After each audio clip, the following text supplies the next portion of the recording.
So what we have here is called a decade capacitor, and all it really is it's a capacitor or a bunch of capacitors that can be changed in value from 1 to 10. So it's 0 microfarads, 1 microfarads up to 10. Then here, this adds another 10 microfarad capacitor in parallel. So if it's at 0, now it'll be a 10. If it's at 1, now it'll be 11. If it's at 9, now it'll be 19. This adds another 10 microfarad capacitor. So if it's at 1 and you do both of these, now it's at 21. If you do 9, now it's at 29. This bypasses everything and goes to high.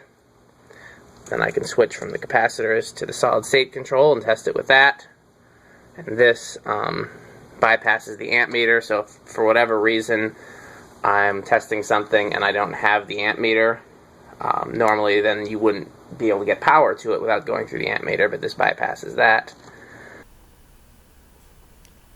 Hey guys, I've gotten a lot of requests from people who want to build their own test rig similar to mine. So I drew a schematic and a wiring diagram. This is the schematic you're looking at right now. It uses the technical symbol for switches and for the capacitors, but for the decade box and the fan and the amp meter, I just have boxes with stuff written in them.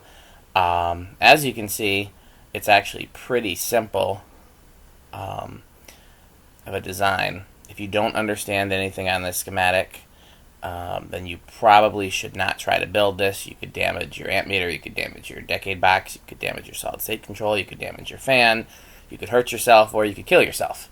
So, because you're dealing with high voltage and the possibility of shorting stuff, and yeah, so if you don't understand something here, then probably don't try to build one. But if you look at this and you say, oh, that's pretty straightforward, I could build that, then there you go. Feel free to proofread both my schematic and my wiring diagram, because I did them from memory, so don't rule out the possibility that I made a mistake. And feel free to send in any suggestions or corrections if you have them.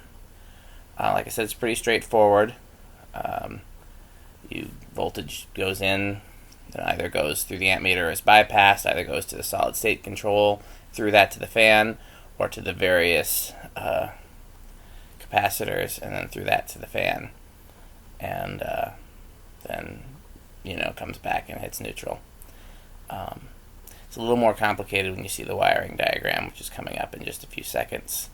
The one change I'm thinking of making to mine, and I did not reflect that in any of these diagrams, is I'm thinking of making one of the two fan outlets into a constant on that I can use to charge my camera or phone. So here you go, it's the same basic thing. I tried to draw this in such a way that reflected how I wired it. The way that I wired it, I tried to use little or no wire nuts and as little wire as possible, make them the most efficient routing of wires. I can't remember if this is exactly how mine is wired, but if not, it's pretty close. I did use a grounded cord on mine, and mine is grounded. I just couldn't find a good picture of a grounded cord to use. So yeah, if you wanted to do what I was suggesting and make one of the outlets into constant on, you would just move both of the wires that are currently going to the two separate terminals, move them to one terminal, break the tab in between, and then just jumper from the darker colored terminal on the bypass switch to the now vacant terminal. It's very important, by the way, to break the tabs on the outlet that you plug the amp meter and decade box into. If you don't break those tabs, then you're likely to damage something, since stuff will be shorted that need not be shorted. I did think of using something other than outlets to plug in the decade box and the amp meter, because if you accidentally plug either of those directly into the wall, then you'll burn it up. And I just couldn't come up with a good solution for that, so hence me just using outlets, and you just don't plug them into the wall. But if you can, maybe a twist lock or something like that, anything that's rated for 120 volts, you could theoretically use there.